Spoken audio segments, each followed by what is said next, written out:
Lebih lengkap terkait dengan kasus pemakzulan Bupati Jember, kita tanyakan langsung kepada Bupati Jember, Ibu Faida. Assalamualaikum, selamat sore Bu Faida. Selamat sore.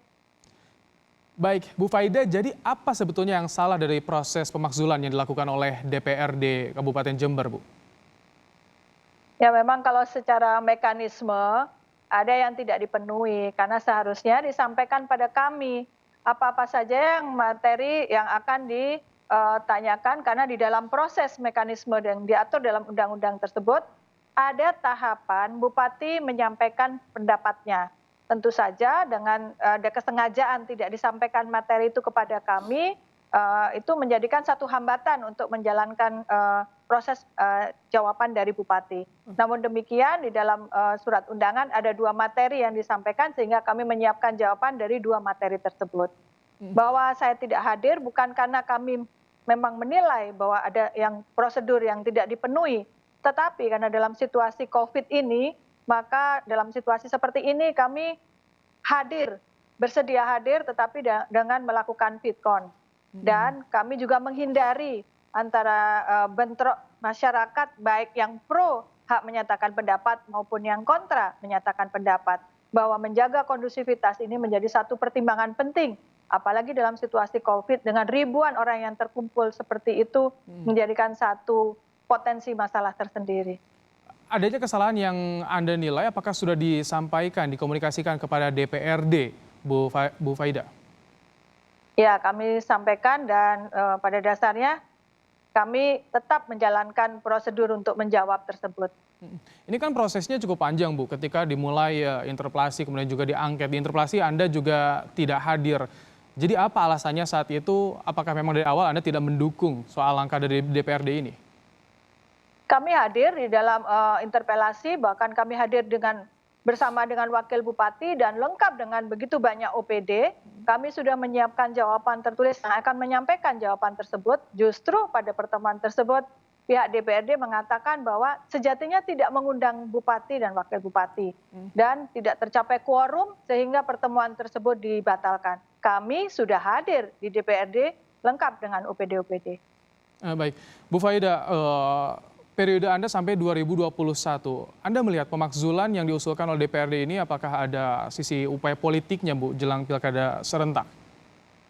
Ya memang banyak orang yang mengatakan bahwa ini karena adanya upaya penjagalan dalam proses pilkada selanjutnya. Tapi karena saya bukan pengamat politik, jadi saya fokus kepada pekerjaan saya sehari-hari melayani masyarakat. Bahwa memang benar situasinya sedang suhunya meningkat, karena ya saya menyadari saya insya Allah akan maju lagi dalam pilkada depan sebagai calon independen. Memang tidak biasa incumbent maju dalam status independen. Kami ini bukan anti partai, namun tidak ada alasan buat saya untuk menolak dukungan masyarakat ketika belum ada partai yang merekom saya, sehingga saya mengimani takdir bahwa ini adalah jalan yang dipilihkan Allah. Apalagi beberapa hari yang lalu KPU sudah menetapkan bahwa dukungan masyarakat yang minimal untuk Jember itu 121.000 telah tercapai, bahkan lebih dari yang dipersyaratkan yaitu mencapai 146.000 dan KPU menetapkan resmi untuk syarat dukungan independen. Bu Faida, secara politik, apakah Anda juga sudah melakukan komunikasi kepada partai-partai pengusung, Anda termasuk juga Nasdem, Bu, soal apa yang terjadi di Kabupaten Jember? Kami sejatinya tetap berkomunikasi dengan partai-partai. Bahwa dalam mekanisme tahapan itu, tahapan independen ada lebih dulu daripada tahapan rekom partai, ya kami mengikuti alur tersebut.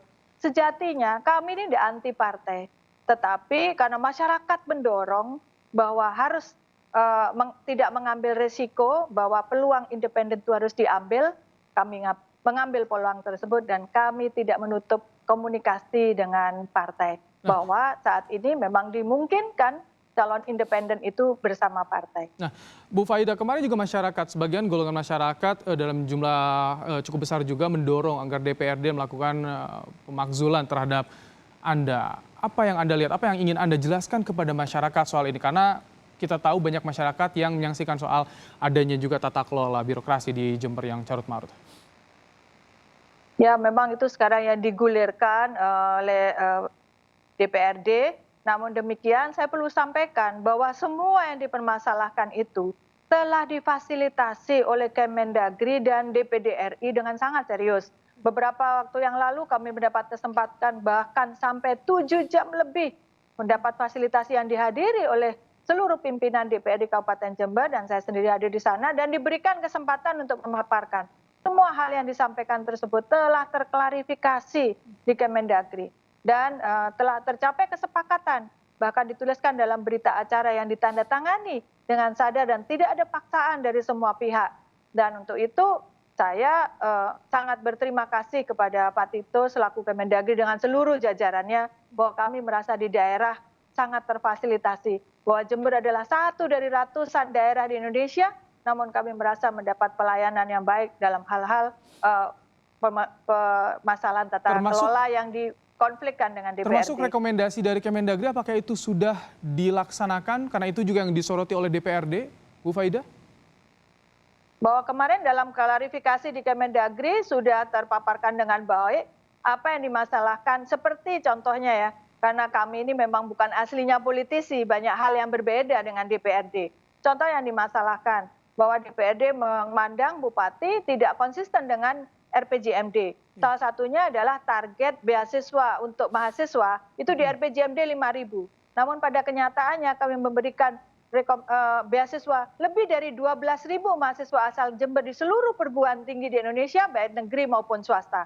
UKT-nya kami bayarkan ke kampus dan biaya hidupnya setiap bulan setiap mahasiswa mendapatkan 750.000 setiap bulan sampai sembuh, sampai lulus. Dan ini menjadikan konflik dengan Dewan. Kami menyampaikan bahwa target 5.000 sampai menjadi 12.000 itu karena ternyata mereka itu banyak kuliah di perguruan tinggi negeri, UKT-nya begitu rendah sehingga biaya untuk 5.000 bisa untuk 12.000. Dan saya kira saya sudah menyampaikan saya keberatan untuk mengikuti keinginan Dewan menurunkan target itu. Bu Faida, itu diberikan inginkan masyarakat. Usulan pemakzulan sudah disampaikan oleh DPRD, kemudian juga menunggu fatwa dari Mahkamah Agung. Apakah Anda akan melakukan gugatan hukum ke PT UN soal ini, Bu?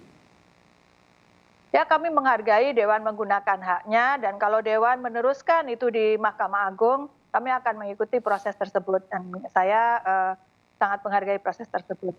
Baik, terima kasih Bu Faida, Bupati Jember telah bergabung bersama kami di Kompas Petang.